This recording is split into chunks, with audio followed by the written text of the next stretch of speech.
Hey, I'm your storyteller. I'd love to know where you're watching from. You can tell me in the comments section. When you are ready, lean back, and let's dive into this week's horror stories.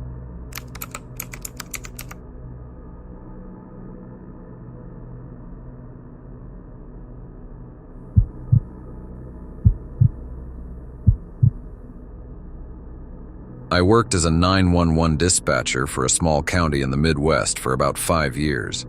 It wasn't exactly a thrilling job most nights, just a lot of noise complaints, minor accidents, domestic disputes, the usual. But one call has stuck with me ever since. It started on a Wednesday night. It was around 2:30 a.m., that dead hour when things usually go quiet. My coworker had stepped out for a smoke break, and I was the only one in the room when the line lit up. I answered like always. 911, what's your emergency? There was static at first, faint but constant. Then I heard a woman's voice. She was whispering, like she was trying not to be heard. "Please help me," she said. "He's in the house." I straightened up in my chair immediately. "Ma'am, can you tell me your address?" There was a pause. I could hear her breathing. "He's coming up the stairs," she whispered. "Please hurry." My stomach dropped. I repeated my question a little louder this time. "Ma'am, what's your address?" And then, faintly, I heard her say, 1437 Elmside. After that, the line went dead. I dispatched officers right away, gave them the address and the details. They arrived within minutes. The radio crackled a few times as they did their sweep, and then one of them came back over the channel saying, "Dispatch, the residence at 1437 Elmside. It's not standing. It's a total loss." I asked what he meant. He told me the house had burned down months ago, completely destroyed in a fire that took the lives of a woman and her husband. I double-checked the address, thinking maybe I heard it wrong, but I hadn't.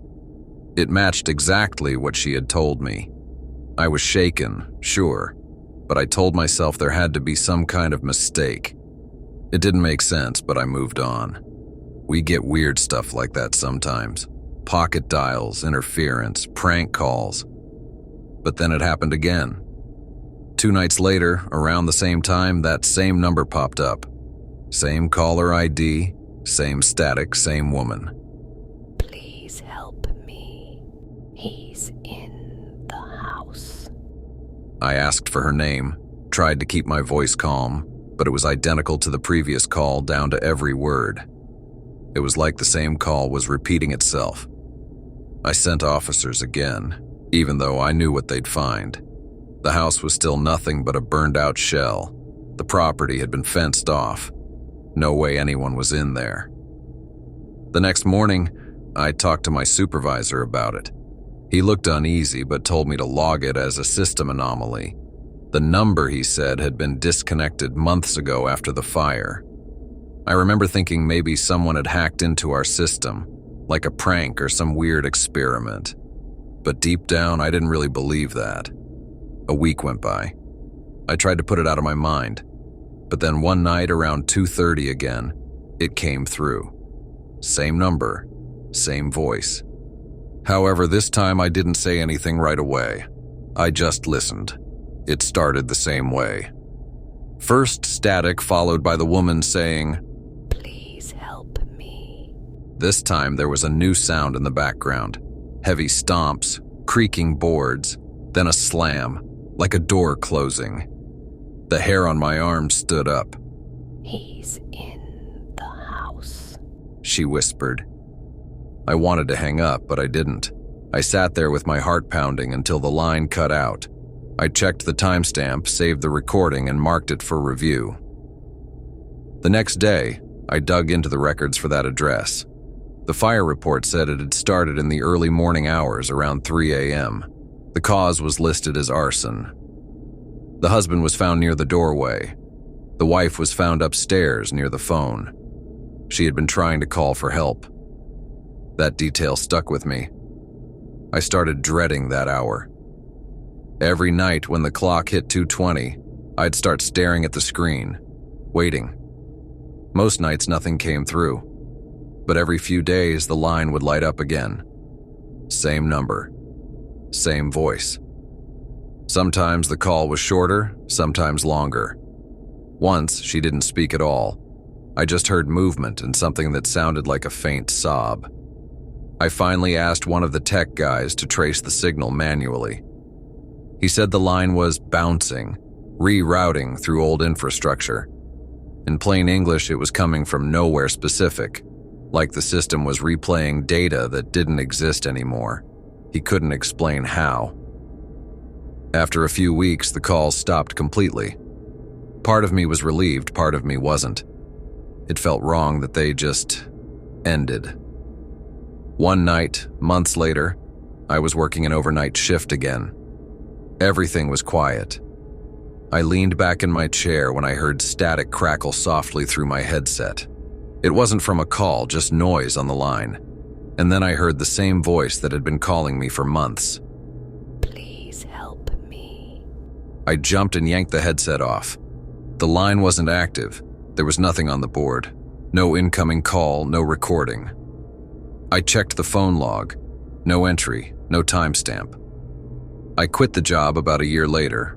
I often think about it. If that woman is somehow trapped, unable to move on. It set a permanent mark on me. I still remember the number by heart to this day.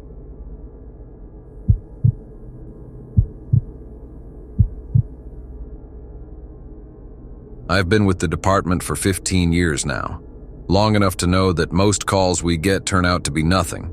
False alarms, misunderstandings, lost hikers who walk out before we even find them. But there's one call I worked back when I was in District 4 that I still think about more than I probably should. It started as a missing persons report. A 29-year-old guy from out of state, supposedly hiking alone through a stretch of woods that bordered 3 different jurisdictions.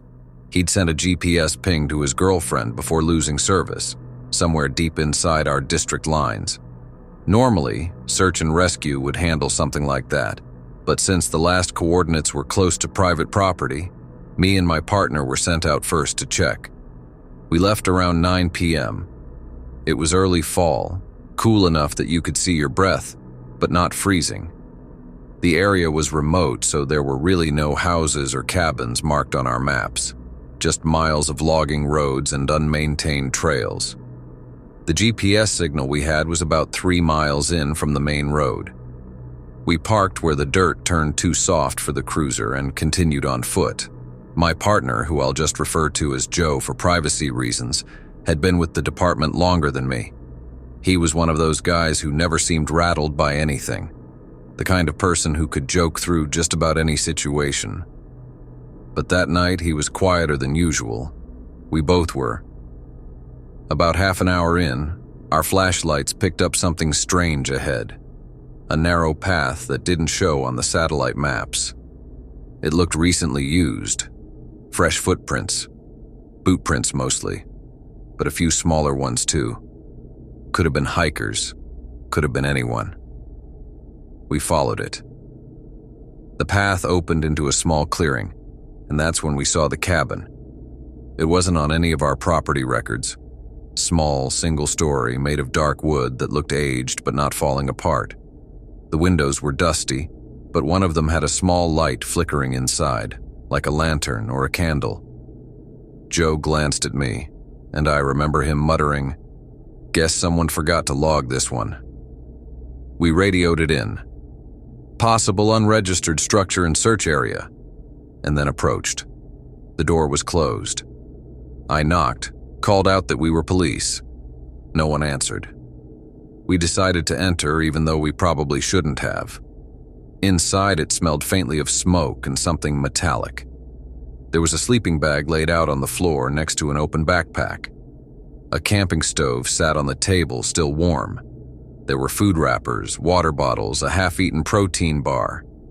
Everything looked like someone had been there within the last few hours. "Guess we found our hiker," I said quietly, but there was no sign of him. We split up to look around. Joe checked the back room while I stayed in the main area, radioing dispatch to update them. I gave our coordinates and told them we'd found signs of recent occupancy, but no person yet. While I was talking, I noticed something on the shelf near the small wood stove. It was an old metal badge, worn, scratched, but unmistakable.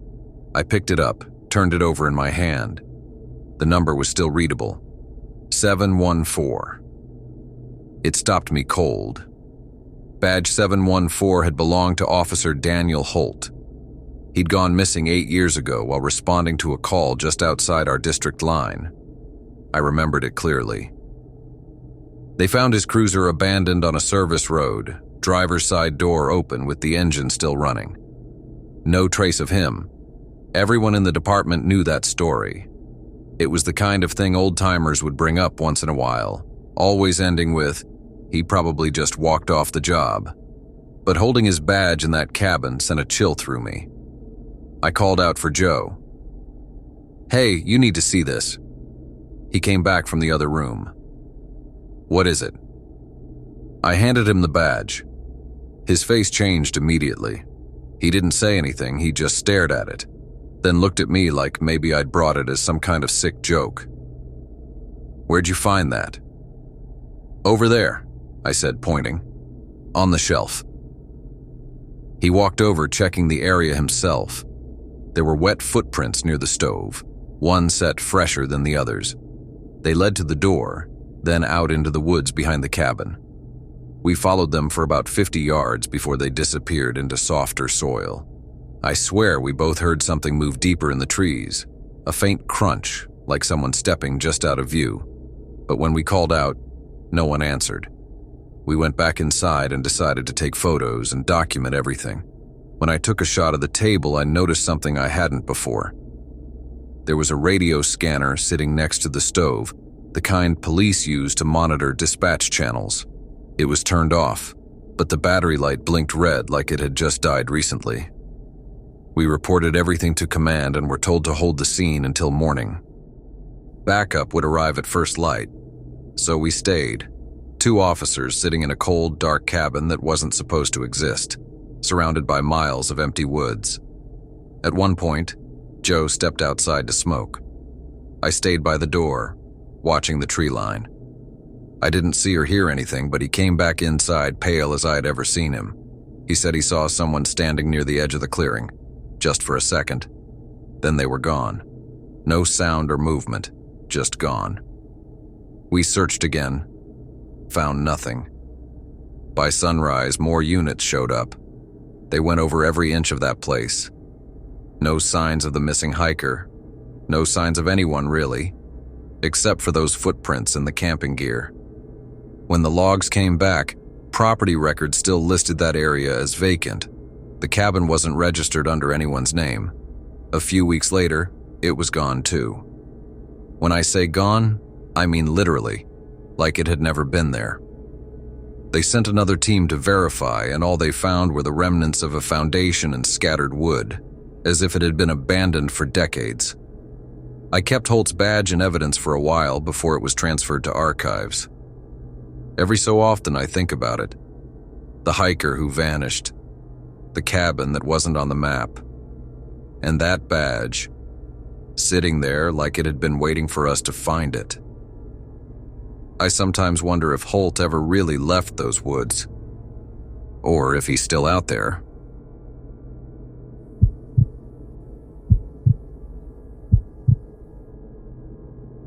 I was working the night shift, covering a stretch of highway that goes through mostly rural areas with just open road and forest on both sides. It was sometime past midnight. When you work at this hour, the world feels completely asleep except for you and the occasional trucker. I was parked in the median watching the few cars and trucks that passed when I suddenly noticed a silver sedan heading north. It wasn't speeding, but something about it caught my eye. Maybe it was just police instinct, or maybe I'd seen it before. Either way, I decided to run the plate. When the system came back, it flagged as a possible stolen vehicle out of another county. The description matched perfectly. Same make, same color, same plate. I waited until it passed, then pulled out and followed for a minute before flipping my lights on. The driver pulled over right away. I parked behind, gave dispatch my location, and approached the car from the driver's side. Inside was a man who looked to be in his 40s, clean-cut, wearing a button-up shirt. He was calm and quiet. "Evening," I said. "You know why I stopped you tonight?" He smiled politely. "No, officer." "Was I speeding?" "No," I said. "Your vehicle matches one that's been reported stolen. Mind showing me your license and registration?" He didn't hesitate at all, handed them right over. The license matched the name on the registration, both current. Everything looked legitimate. I even checked the VIN on the dash. It lined up with what I had. I went back to my cruiser to verify the details. The whole time I kept glancing at his car. He was just sitting there, hands on the steering wheel, looking straight ahead. I don't know why, but something about how still he was started to bother me. I called dispatch to double-check the record. "Hey, can you confirm that possible stolen on the silver sedan? Plate 4K9-dash?" The dispatcher paused. "Stand by." I waited, typing notes into my computer. The car sat quietly ahead of me. A minute passed before dispatch came back. 10-4, I'm showing that vehicle as recovered. "It shouldn't still be flagged recovered?" I asked. "Yeah," she said. "Hold on. That's odd. Says it was totaled in a fatal crash 3 years ago. Vehicle should have been destroyed." "What?" I muttered, thinking that clearly there was some kind of mistake. "Can you repeat that?" "Totaled in a fatal crash," she said again. "Driver deceased at the scene. It was processed and written off." I stared at the screen for a few seconds, thinking maybe I'd copied the plate wrong. But when I looked again, it was identical. Same number, same state. "Dispatch," I said. "You're sure this information's current?" "Positive. That vehicle doesn't exist anymore." I turned to look back at the road. The silver sedan was gone. Not pulled away or driven off, but gone. No taillights in the distance, no sound of an engine or tire marks.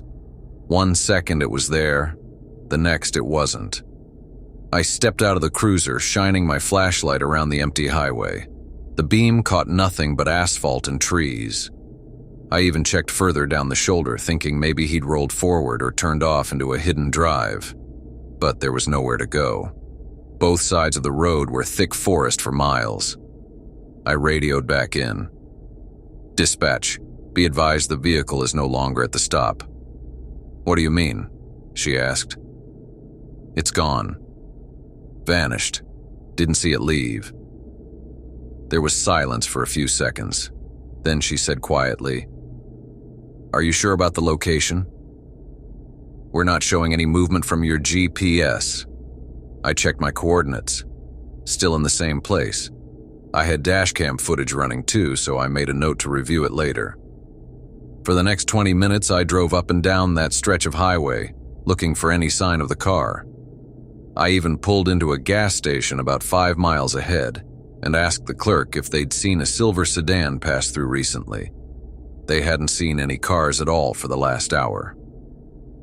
When I finally got back to the station, I pulled the footage from my dash cam. You can see everything clearly.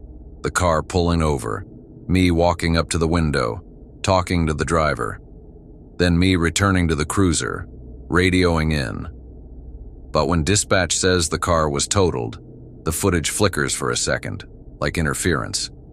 And after that, the car is just gone. My headlights are shining on empty road. I had a tech guy review it, but he couldn't explain the cut. No evidence of tampering, no glitch in the timestamp. The camera just stops showing the vehicle. I tried to find the crash report later, the one from 3 years earlier. The file existed. The driver's name matched the license I saw that night. The photo attached to the report showed the same man I'd spoken to. They said he passed instantly.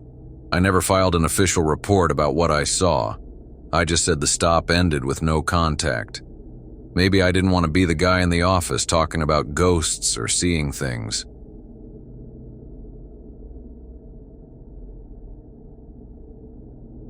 If you enjoyed the video, please consider liking, commenting, and subscribing, as it shows the YouTube algorithm that you enjoy my content.